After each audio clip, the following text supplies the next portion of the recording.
Hoyoverse has blessed the community with another closed beta test for Zenless Zone Zero, a highly anticipated action RPG with roguelike mechanics built into the core of the game. Last year, I participated in a truly limited closed beta test which had all the characters available, no gacha, and served as a simple concept of what we are playing today.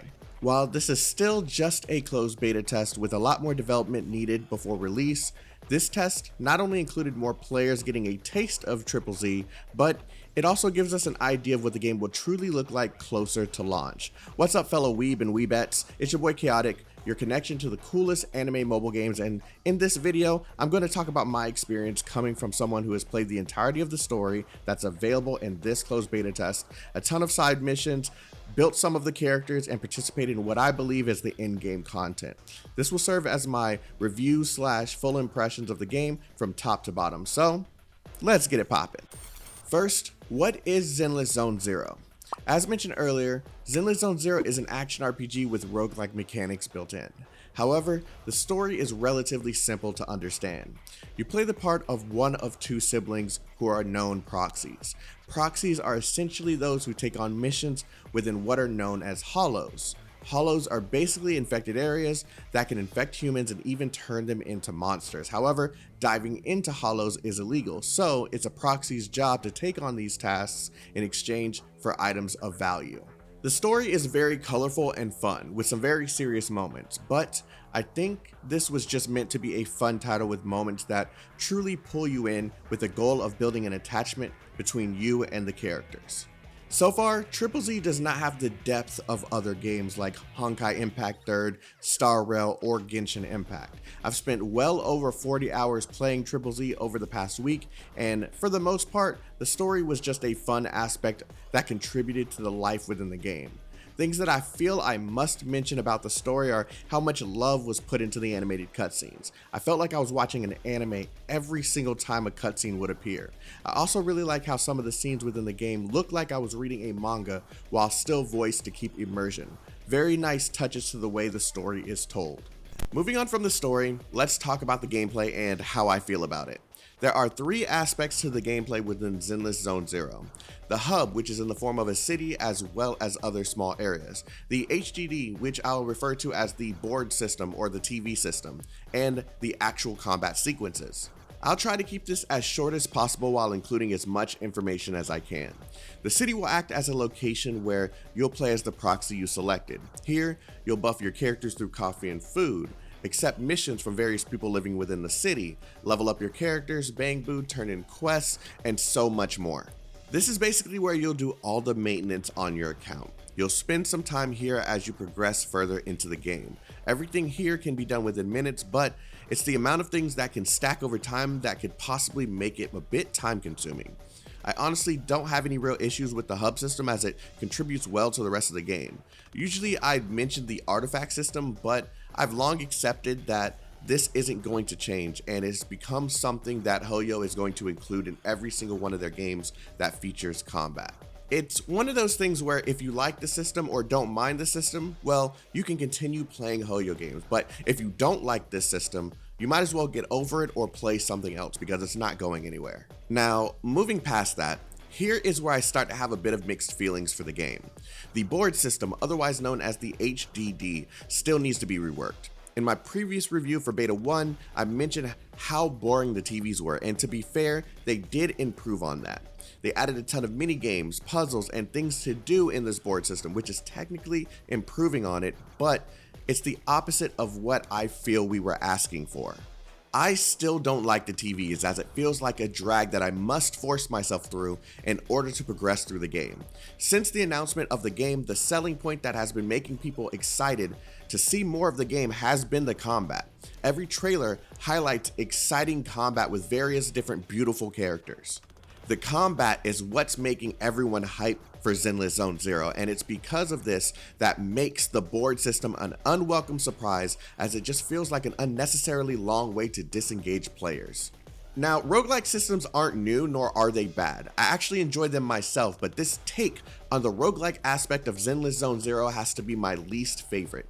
We spend so much time navigating these boards that sometimes it can make me a bit bored. Now, I'm not asking to remove the TVs as I know there was a lot of time invested into making this system. I actually feel like it could work if there was less of it, but to double down on this system and make it longer when players who participated in the previous beta asked for less of it is crazy to me.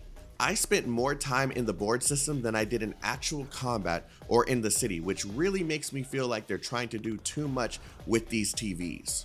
You basically travel between TVs and sometimes majority of it is empty, while some of them do include debuffs or puzzles that require actual brain power. If we're being honest, there were some puzzles that I found to be a little fun, but I much rather have a relatively simple roguelike system where you defeat a group of enemies, select a buff or remove a debuff, have options to switch characters, or even navigate through the combat area with your characters. But regardless, this system is not something I want to spend 20 to 30 minutes in per mission. That's ridiculous. It's boring, it's tiring, and it disengages you from the thing you enjoy the most, the combat. I won't spend any more time on this section, but Hoyo, please understand that the people who are excited for your game are excited for the combat. I'm not saying not to include puzzles, but please separate these missions from the combat missions. Let us know what we are getting into so we can avoid it if we don't want to participate in it. Now, let's talk about the combat. This is exactly what I've been looking for. Regardless if you're fighting small enemy mobs that you can take out really quickly, you're fighting elite enemies that are above average in difficulty, or you're fighting a massive boss, the combat is just so much fun. Each character has their own flair to them that makes you want to play around with possible combinations. The combat is somewhat the same as the previous beta, but they added parry mechanics that add so much impact to the combat sequences. The parry system makes you want to learn the timing of each enemy, and sometimes you can't parry due to the enemy dealing heavy attacks, which allows you to just simply dodge and have like this bullet time effect. Let's address the elephant in the room. Yes, the combat in the early game is easy.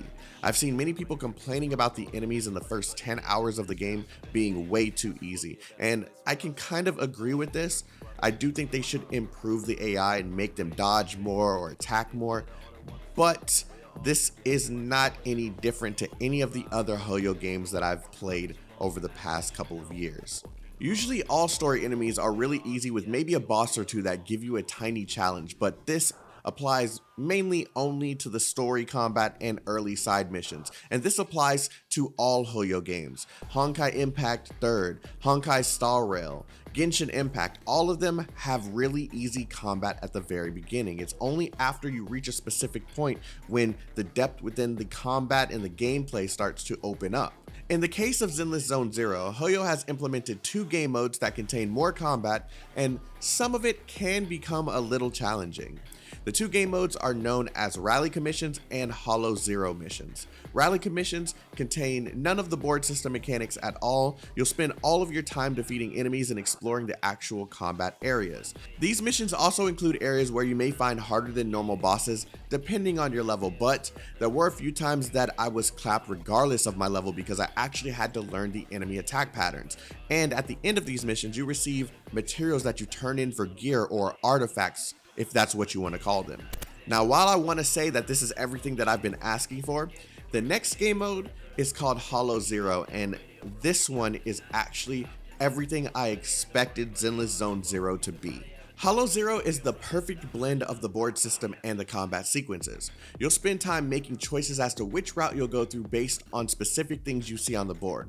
You start off with one of the selected characters, and the choices you make from that point on will determine if you'll have more teammates join you, obtain specific buffs or debuffs, or if you'll run the entire thing solo with your head against the wall and a whole bunch of debuffs stacking against you. This mode is what I believe is the in-game content for this beta because it contains some really hard enemies with bosses that require you to know their movesets. No W keying here or you're getting clapped, and we need more stuff like this in the game. There's absolutely no wasted time in the board system as every movement puts you at the risk of a potential debuff, while some areas provide buffs in the traditional roguelike fashion. The only thing is you won't start to see this challenge until you reach the 3rd Hollow Zero. The first 2 are basically tutorials where you can just rush through them and defeat the enemies really quickly. Now, as of this moment, I haven't completed the final Hollow Zero. I managed to make it all the way to the final boss just to get clapped, and I need to improve on the builds for my characters and level them up a bit more in order to defeat this final boss. But after defeating this final boss, there's an entire section where you add risk levels to the bosses, making them even harder. In this game mode, there is a score level, and for each score level that you achieve, you receive rewards and experience, which I think is amazing. And on top of that, these rewards reset every few days. Amazing.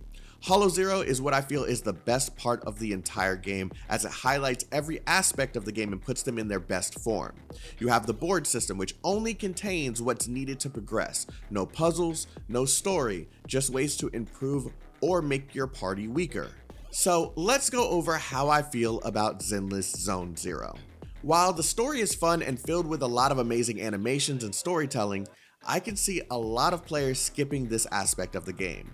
There was only 2 sections of the entire beta that made me want to follow them beat by beat and watch the entire thing, but getting there kind of felt like a chore.